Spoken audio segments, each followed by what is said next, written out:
Morning students, welcome our YouTube channel. Myself Karishma, faculty of English. हम chapter read कर रहे थे the curious baby elephant. एक हाथी का बच्चा था जो हर चीज़ के बारे में जानना चाहता था। उसको हमेशा क्वेश्चन पूछना होता था, हर चीज़ के बारे में वो क्वेश्चन पूछता रहता था। एक दिन उसके दिमाग में एक नया क्वेश्चन आया कि क्रोकोडाइल अपने रात के खाने में क्या खाते हैं।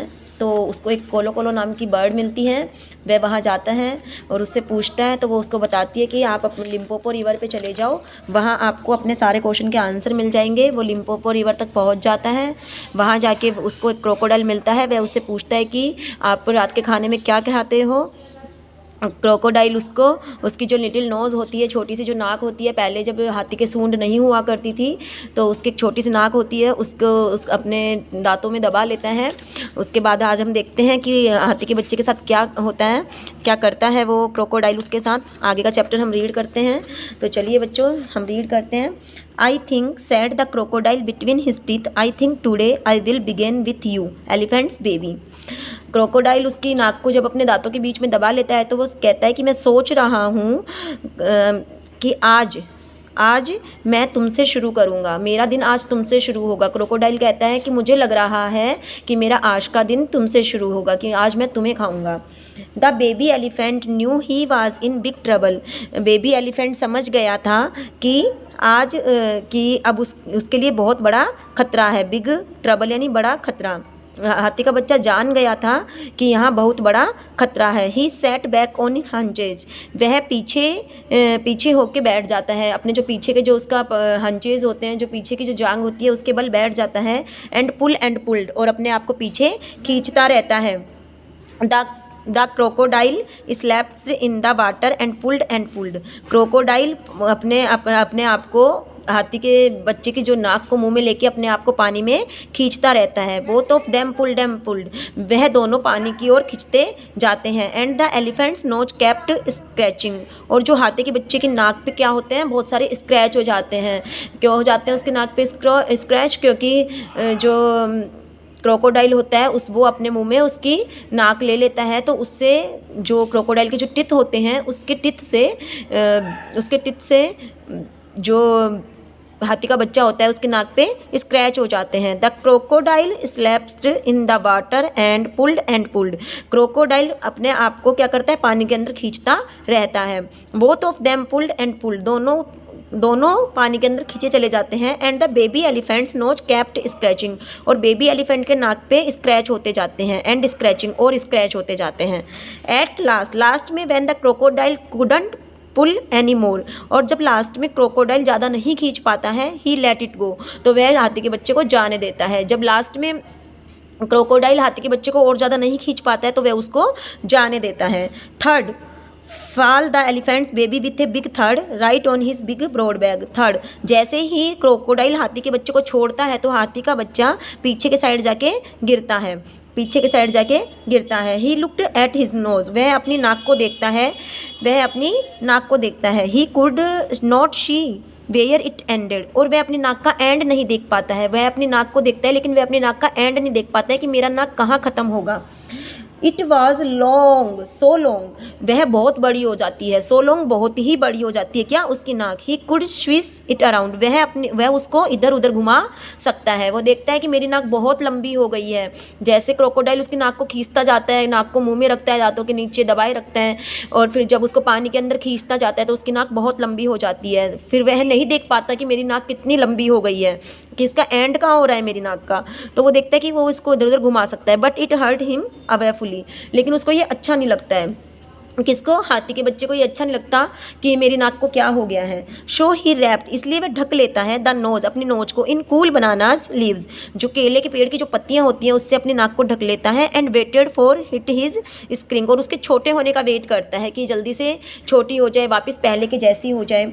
ही वेटेड एंड वेटेड, वह इंतजार करता है। बट नथिंग हैपेंड, लेकिन कुछ नहीं होता है, उसकी नाक छोटी नहीं होती है। He could still swish it all around.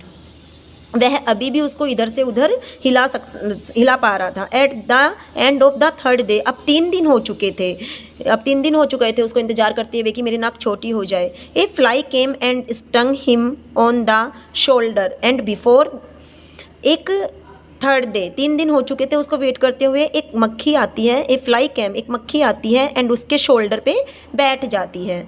And before he knew what he was doing, और वह जानता था कि वह क्या कर रहा है। ही lifted up his trunk and his that fly dead with the end of it.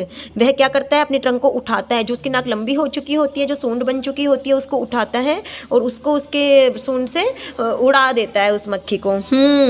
He said to himself, और वह अपने आप से कहता है, this seems to be a useful thing, ये जो मेरी नाक जो लंबी हुई है ये काम की है। क्या है ये? काम की है, यूजफुल थिंग है, ये तो यूज़ आ रही है मेरे।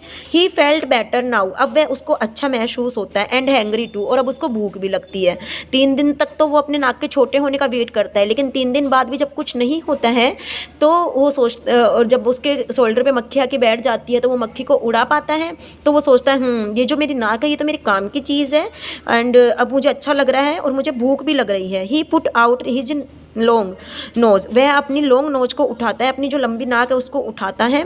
And plucked a large bundle of grass, और जो घास का बंडल होता है उसको अपनी उस लंबी नाक से उठाता है। Dusted it clean against his four legs, और अपने जो आगे के पाँव होते हैं उस घास की जो डस्ट होती है उस पर जो मिट्टी लगी होती है उसको साफ करता है। And stuffed into his mouth, और अपने मुंह में ले जाता है। He found that he could easily plug the fruit of the tree, अब उसको पेड़ से फल तोड़ने में भी क्या हो रही थी, आसानी हो रही थी। अब उसे instead of waiting for it to fall, उसको अब जो फल है उसको नीचे गिरने का इंतजार नहीं करना पड़ रहा था, क्योंकि उसकी नाक लंबी हो गई थी तो वो अपनी सूंड से डायरेक्ट पेड़ से फल तोड़ सकता था। पहले वो क्या करता था, पत्थर मारता था, उसके बाद फल के नीचे गिरने का इंतजार करता था, बट अब ऐसा नहीं था। अब वो क्या करता था, डायरेक्ट ही अपने उससे प्लक कर सकता था, सूंड से फल तोड़ सकता था। ही वॉज हैप्पी, वह खुश था, that his new nose was turning out to be useful, वह खुश था कि अब जो इसकी जो नई नाक है वह यूजफुल है, बहुत ही काम की है। He went back to his family, वह अपने घर जाता है। And had fun throwing water at his brother and sister with his new trunk, वह अपने घर जाता है और जो अपनी नई ट्रंक है उसकी जो नई सूंड है उसमें पानी भरकर अपने बहन भाइयों पर फेंकता है। When the other elephants could bear it no longer, लेकिन जो बाकी के जो हाथी थे वे अब लंबी नाक नहीं रखते थे, उनकी छोटी नाक थी। They all went to the crocodile, वे सब भी क्रोकोडाइल के पास जाते हैं। To get a new nose just like his, उसके जैसी नई नाक पाने के लिए वो भी सब कहाँ जाते हैं, क्रोकोडाइल के पास जाते हैं। सो थैंक्स, इसलिए thank you to very curious elephant's baby, इसलिए सबको बहुत बहुत शुक्रिया करना चाहिए किसका, एलिफेंट्स बेबी का, कि उसके जो क्वेश्चन पूछने की वजह से जो हुआ था, नाक लंबी हो गई थी। All the elephants today have long Trunks, कि उसकी वजह से सबको क्या मिली है, लंबी नाक मिली है, लंबी नोज मिली है। उसके जो क्वेश्चन पूछने की जो आदत थी, जो वो हर बात में क्वेश्चन पूछता रहता था, उसकी इस आदत की वजह से सबको लंबी नोज मिल पाई, इसलिए सब उसका क्या कर रहे थे, थैंक यू कर रहे थे। ओके स्टूडेंट, ये चैप्टर हमने कंप्लीट रीड कर लिया है। आज अब हम ये इसके येलो क्वेश्चन कर लेते हैं। What happened to the baby elephant's nose as the crocodile pulled at it? जब क्रोकोडाइल ने बेबी एलिफेंट की नाक को क्या किया, पुल्ड किया, खींचा, तो क्या हो गया, उसकी नाक क्या हो गई थी, बहुत लंबी हो गई थी। ये रहा, देखो इसका आंसर आप यहाँ से लगा लीजिए। It was long so long, it was so long so he could swish it around, यहाँ तक कर लो कि वो बहुत लंबी हो गई थी और वो इसको इधर उधर घुमा सकता था। सेकंड क्वेश्चन है, what did the other elephants feel when the Shah baby elephant स्ट्रंग at work? बाकी जो एलिफेंट क्या महसूस कर रहे थे जब वे देख रहे थे कि इसकी जो ट्रंक है वो काम करती है, क्या फील कर रहे थे वे क्या कर रहे थे कि इसकी काम की है ये सूंड, ये काम आ रही है इसका, तो वे सब दे ऑल, यहाँ से लगा लीजिए, दे ऑल, वे सब भी चले गए थे। Went to the crocodile to get a new nose just like his, यहाँ तक। सेकंड वाले का आप यहाँ तक लगा लीजिए। इस पेज पे 2 क्वेश्चन है, आपको अपनी नोटबुक में करने हैं। कल से हम लेट्स ट्राई 1 स्टार्ट करेंगे। बच्चों ये चैप्टर आप रीड करना, जितना हिंदी मीनिंग मैंने इसको बता दिया है आपका, आप भी इसको पढ़ना और लेट्स ट्राई 1 करने की कोशिश करना। Okay student, thank you.